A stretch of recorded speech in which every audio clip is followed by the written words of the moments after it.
Thank you, Sergio. Merci Sergio. La façon dont on va faire ça, c'est que je vais avoir quelques diapos pour commencer et ensuite Jean-Paul va vous éblouir. Donc tout d'abord, ce que je voulais faire, c'était de vous dire bienvenue. Comme l'a dit Sergio, le sujet, c'est les handicaps et les jeunes filles. Donc cette présentation ici, c'est sur les jeunes.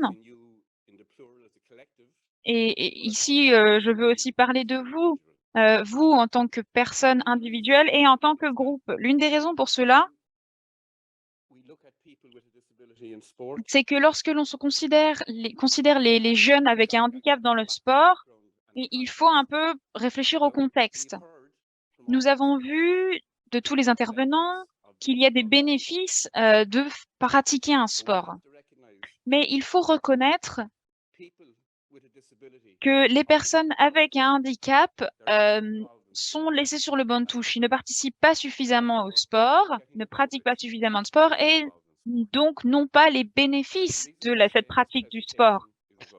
Et donc, cette présentation aujourd'hui, il s'agit aussi de vous, parce que vous, en tant que dans votre rôle, lorsque vous êtes dans ce monde du sport, il faut qu'en allant de l'avant, vous ayez un prisme à travers lequel vous abordez le sport, voir comment vous pouvez fournir des opportunités à des personnes qui ont un handicap. Donc, en Irlande, nous avons les preuves que nous utilisons qui viennent de cette étude de 2018. Et nous trouvons que durant les participations communautaires après le primaire, soit 61% n'ont pas de handicap et 43% des personnes qui participent ont un handicap. Et donc ensuite, voilà, si on compare ça à votre pays, est-ce que c'est reflété dans le contexte de votre pays? Le défi pour nous, c'est de comment on gère la chose en Irlande. Mais je ne m'attends pas à ce que vous puissiez tous répondre à cette question. C'est un peu une question ouverte. Mais voilà. Ici, est-ce que vous l'avez déjà vu? Ça, c'est la règle d'or. La règle numéro 3, c'est d'être inclusif. Mais la réalité, c'est que pour les enfants et les adolescents qui ont un handicap, les 10 principes du pledge doivent être appliqués.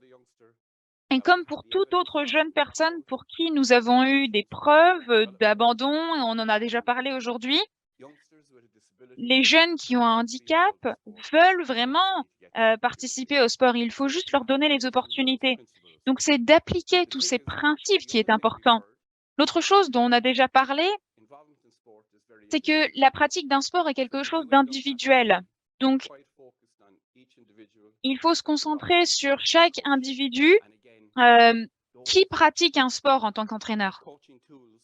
Et il faut utiliser ces différents outils de coaching qui sont inclus dans ces 10 principes.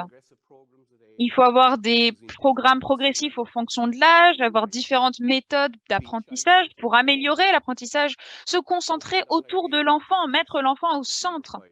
Mais ce qui est vraiment important, c'est numéro 5. C'est que si on donne aux jeunes l'amour du sport, ceux avec un handicap, ceux qui n'ont pas de handicap, ils vont plus probablement continuer à pratiquer un sport. Donc, la chose qui représente un défi, c'est de se mettre à la place de la personne que vous essayez de coacher. Si vous voyez les choses de leur point de vue, vous pouvez comprendre où vous devez vous diriger. Et à nouveau, les présentations qu'on a déjà eues aujourd'hui sont un peu liées à cela. Si vous avez un objectif commun, que vous mettez l'enfant au centre de ce que vous faites, vous ne présentez pas ce que vous pensez qu'ils veulent, mais ce qu'ils veulent.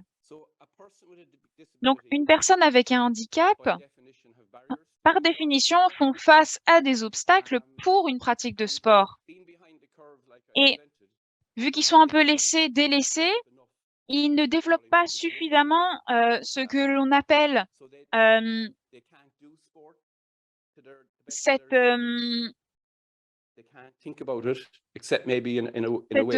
amour du sport, cette connaissance du sport, et ils ne peuvent pas ressentir cet amour du sport.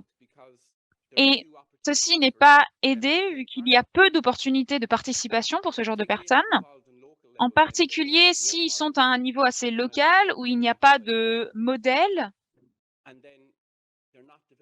Et il ne se développe pas s'il ne développe pas cette sensation d'appartenance, parce que cette sensation d'appartenance fait partie de l'amour du sport. Et d'un point de vue d'environnements locaux, de clubs locaux, de nombreux clubs n'ont pas de politique sur la façon d'inclure des personnes avec un handicap. Donc, lorsque des personnes arrivent et veulent participer, ils ne sont pas les bienvenus. Les obstacles restent et ils ne sont pas inclus. Il n'y a pas de version adaptée d'un sport. Ce matin, nous avons eu une présentation sur le foot avec du 2 contre 2, 3 contre 3, 5 contre 5. Il faut être créatif et s'adapter. Avoir une version adaptée d'un sport peut permettre à tout le monde de jouer avec la créativité nécessaire pour rendre ce sport accessible. À nouveau, certains clubs ne fournissent pas les bonnes opportunités et à la suite de cela, les entraîneurs, nous avons entendu parler de la nature volontaire, bénévole, mais comment est-ce que l'on peut amener de nouvelles idées vers une main-d'œuvre bénévole qui change tous les 3-4 ans? À chaque fois, il faut recommencer. Donc, peut-être qu'il y a des personnes qui n'en savent pas suffisamment sur l'entraînement de personnes avec un handicap et il y a ce facteur un peu de peur de ne pas savoir quoi faire. Mais il y a du support, du soutien et des informations de disponibles. Donc, si on garde tout cela à l'esprit, on peut comprendre les situations dans lesquelles on pourrait fournir plus d'aide. Comme certains des autres présentateurs, je vais vous parler de ce que nous avons fait un peu dans le cadre de nos efforts. Il y a différents sports avec différents travaux, donc différentes organisations à l'échelle nationale. Moi, je viens de Sports Ireland. Nous sommes une organisation qui travaillons pour toute la population. Nous avons des organismes nationaux ou des fédérations nationales, différentes associations qui ont des visions spécifiques. Et toutes ces organisations essaient de fournir des parcours d'opportunités pour des personnes qui ont certains handicaps. Mais nous avons également nos fédérations nationales par sport. Et récemment, il a été assez difficile pour eux de fournir certaines avenues pour des sports particuliers. Au niveau des hautes performances, le groupe Paralympics Ireland est censé soutenir des sports de haut niveau avec les personnes qui ont un handicap. Au niveau local, nous avons 29 partenariats locaux de sport. Il y a des responsables de développement de l'inclusion du sport dans chacun de ces partenariats. Du soutien dédié pour les personnes à l'échelle locale s'ils ont des questions, par exemple. Chaque club, chaque école peut fournir et chercher à fournir des opportunités. Et nous avons également une organisation qui doit fournir du soutien local qui s'appelle CARA. Et je vous parlerai un peu plus de ce qu'ils font un peu plus tard.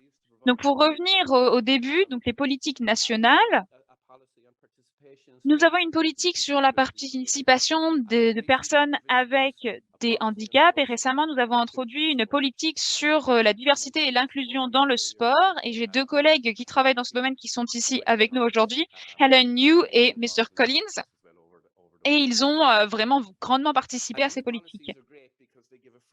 Ces politiques sont très positives, elles donnent un cadre pour aider à l'inclusion. Nous avons également lancé une déclaration de consensus sur la connaissance physique.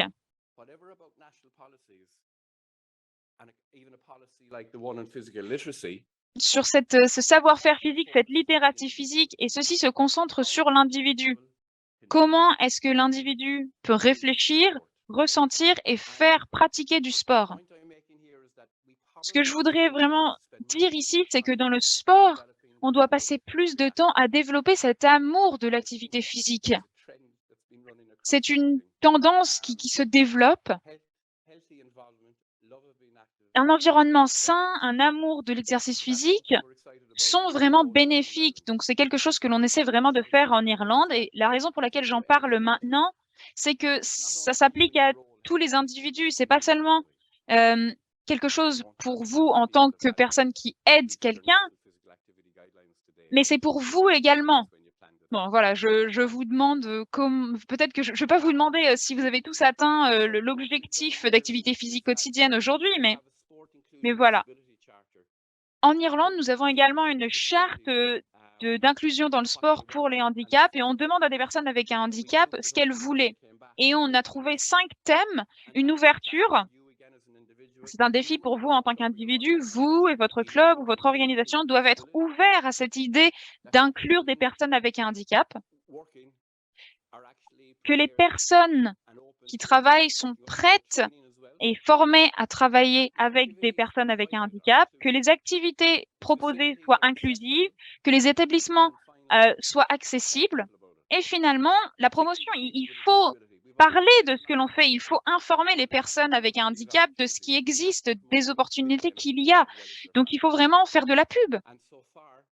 Et à l'heure actuelle, nous avons, avec cette charte, qui vous permet de vous inscrire et de signer la charte. Et depuis 2018, lorsque nous l'avons publiée, nous avons 1525 organisations signataires.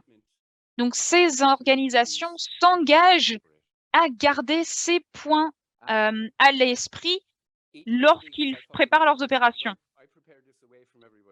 Bon, j'ai préparé cette présentation à l'extérieur des autres, mais pareil que tout le monde, j'ai parlé de différents niveaux, comme les autres présentations. On a le niveau des fédérations, puis des clubs, puis du niveau local.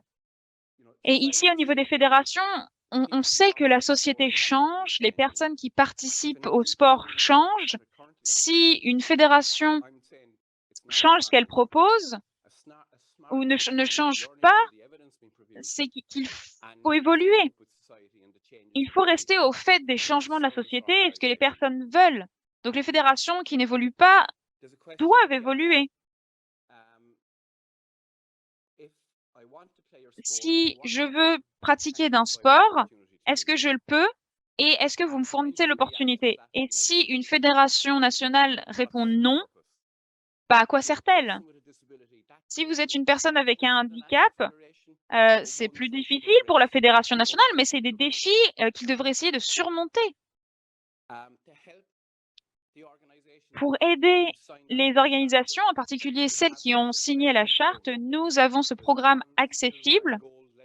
Il y a des niveaux bronze, argent et or, et nous voulons que les organisations ne soient pas seulement signataires de la charte, mais de chercher à atteindre ces différents niveaux, ces médailles bronze, argent et or de renforcement de capacité. Ça fait partie de l'offre de l'institution. De manière intéressante, ce programme accessible va avoir une version pour les clubs qui va être lancée dans les semaines à venir. Donc ça, c'est vraiment positif également. Donc avec les clubs, les écoles, les groupes communautaires, les objectifs sont les mêmes ou similaires, de développer des approches claires, avoir une grande capacité grandissante, de développer différentes versions d'un sport, avoir des équipements adaptés pour fournir des opportunités et de signaler ces opportunités. En particulier, si vous faites d'un sport en équipe, par exemple, on nous a parlé de foot précédemment aujourd'hui, il y a des différentes versions du foot qui s'appelle le power football, qui est pratiqué par des jeunes dans des fauteuils roulants. Donc, vous n'avez pas forcément ça dans tous les clubs, donc il serait important de signaler les opportunités. Pareil, le frame football, où les jeunes qui ont une mobilité réduite peuvent quand même pratiquer le foot. Donc voilà, c'est une question de signaler ces opportunités. Et le soutien dans le système est là à travers notre charte, à travers différents programmes, comme le nôtre, le programme XSI pour les clubs. Et finalement, si vous êtes entraîneur, vous avez un rôle. Vous êtes là aujourd'hui, vous êtes prêt à apprendre, mais ce que je voudrais que vous fassiez également, c'est de challenger les personnes autour de vous également, voir si eux sont prêts à apprendre. Et on va faire cela avec les différents outils iCoach Kids, mais également garder un esprit ouvert, d'être prêt à apprendre, d'inclure toutes les personnes qui veulent participer à ce sport. Ça, c'est vraiment bénéfique. Donc voilà, développez votre boîte à outils de coach. Vous verrez qu'il y a de nombreux messages qui ressortent d'iCoach Kids durant notre conférence, mais il y a une relation vraiment entre différents aspects du coaching. Et c'est la même chose pour les enfants avec des handicaps. Ils ont des besoins spécifiques. Il faut augmenter l'emphase que l'on met sur l'identifier les désirs des enfants, des adolescents. Il faut grandir votre capacité à répondre à ces besoins. Vous faites cela au quotidien en tant qu'entraîneur. Mais il y a deux outils que vous pouvez utiliser, le modèle STEP, et il faut vraiment chercher à adapter ces activités. Le modèle STEP est une bonne façon de faire cela, et il faut garder à l'esprit le continuum de l'inclusion pour développer différentes versions adaptées des sports. Donc voilà. Je vous renvoie également aux ressources d'apprentissage d'iCode Kit où il y a beaucoup d'informations de disponibles. Donc voilà, pour conclure, je vais vous redonner la parole, même les personnes en ligne. Le défi est pour vous d'être un champion pour tous les enfants dans le sport, et cela inclut ceux avec des handicaps. Qu'importe le niveau auquel vous travaillez, au niveau des politiques, des responsables de développement, de programmes, et si vous êtes un entraîneur, développez votre boîte à outils et utilisez les ressources de coaching disponibles. Cela va vraiment vous aider à développer de meilleures relations, à identifier des besoins, à adapter des activités, et cela fera de vous un meilleur coach. Et ça, c'est gratifiant. Donc voilà, je vous encourage à faire cela. Merci beaucoup.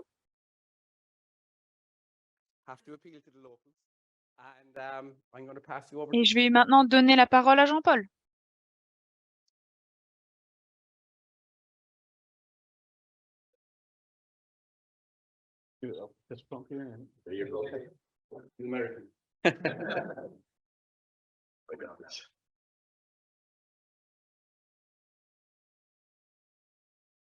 Okay.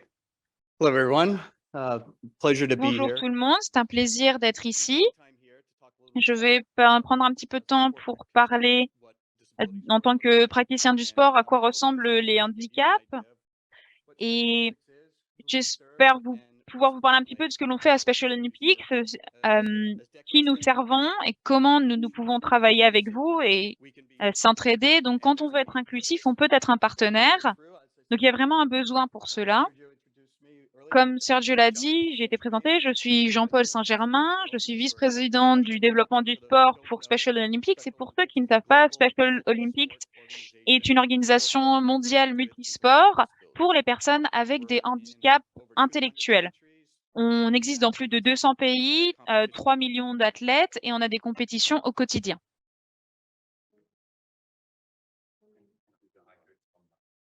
Am I going the wrong way?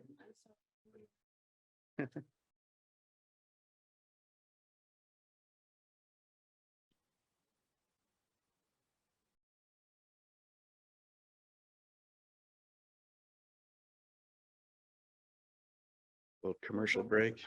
Une petite pause pub peut-être? Okay. Yeah. So our founder, Donc voilà, notre fondateur, Eunice, savait exactement ce que c'était que l'exclusion, la marginalisation des personnes avec un handicap intellectuel. Sa sœur, Rosemary, avait un handicap intellectuel et donc depuis le début a vraiment décidé de travailler sur cela et a utilisé de faire cela dans le sport. Son programme a commencé dans leur piscine privée, et tout ce que l'on fait a commencé avec sa vision. Donc les personnes nous demandent pourquoi est-ce que les jeunes avec un handicap intellectuel aiment pratiquer un sport? C'est la même chose que les autres enfants. Ils veulent s'amuser, ils veulent développer des amitiés, d'avoir ce sentiment d'appartenance, d'être en bonne santé, d'être actif, de surmonter des défis et d'avoir des réussites. Mais la différence avec les Olympiques spéciaux, c'est que c'est pas juste quelque chose de sympa à faire.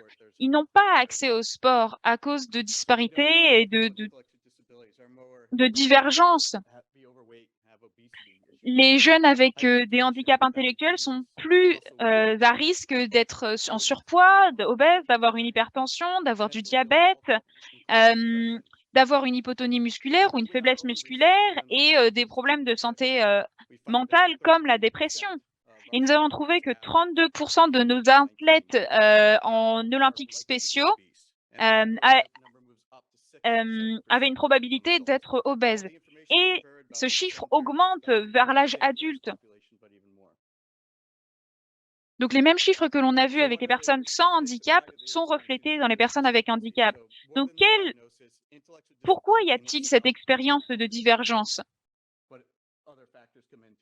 Il y a différents facteurs.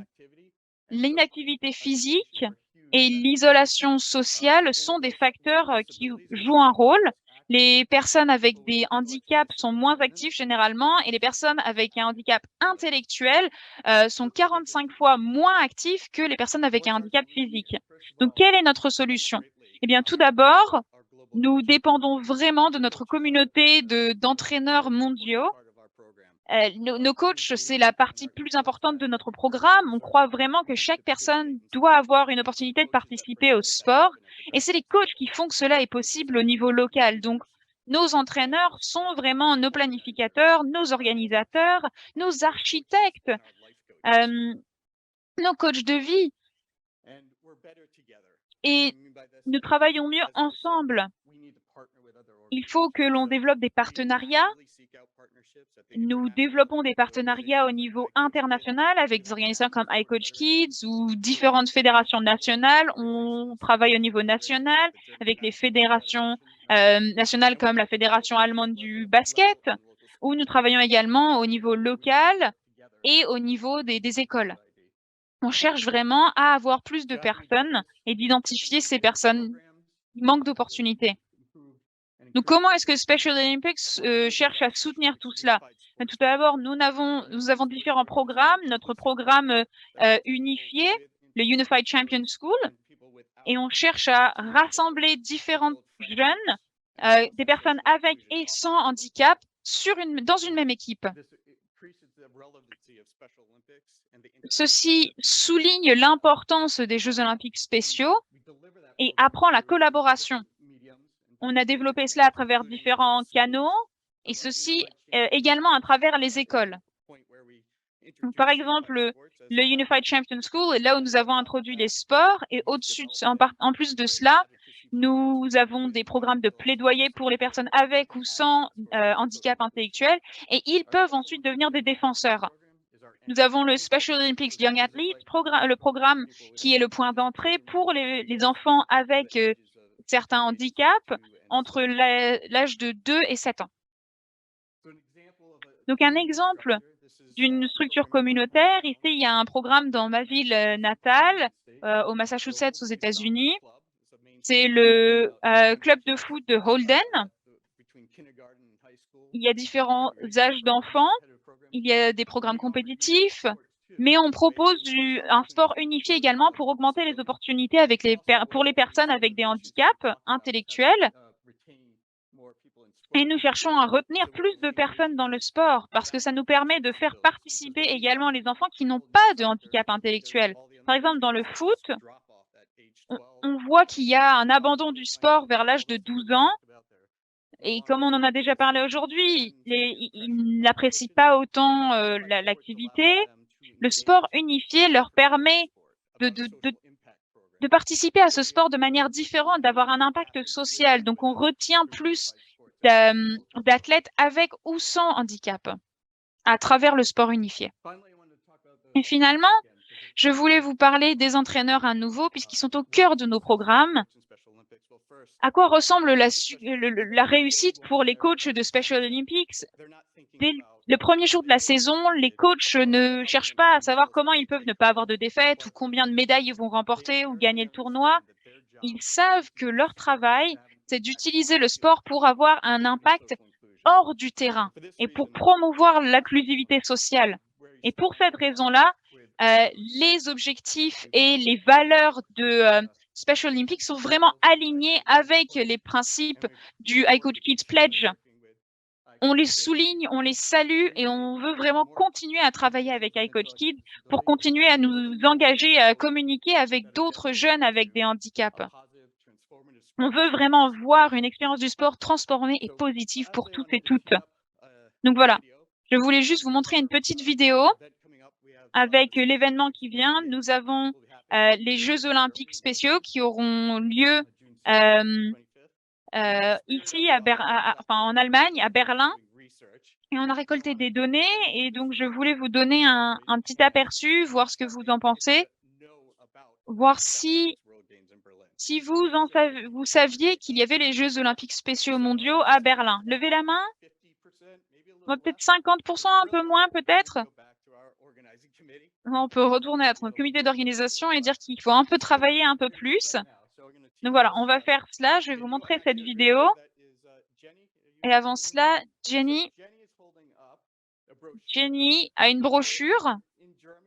Si vous êtes en Allemagne ou que vous allez être en Allemagne cet été et que vous voulez être bénévole aux Jeux mondiaux, contactez Jenny.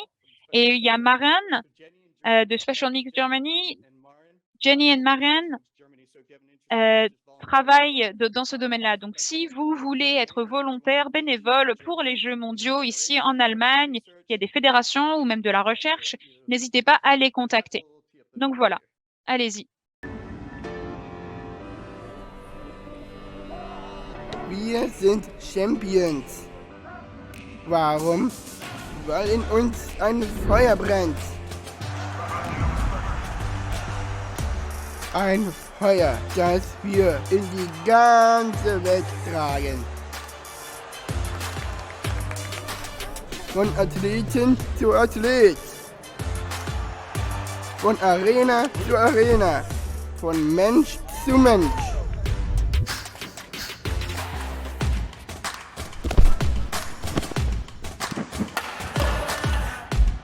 Von einer Revolution, die wir mit einer Flamme gestartet haben. Zu den Weltspielen von heute. Bis zu dir. Sei dabei!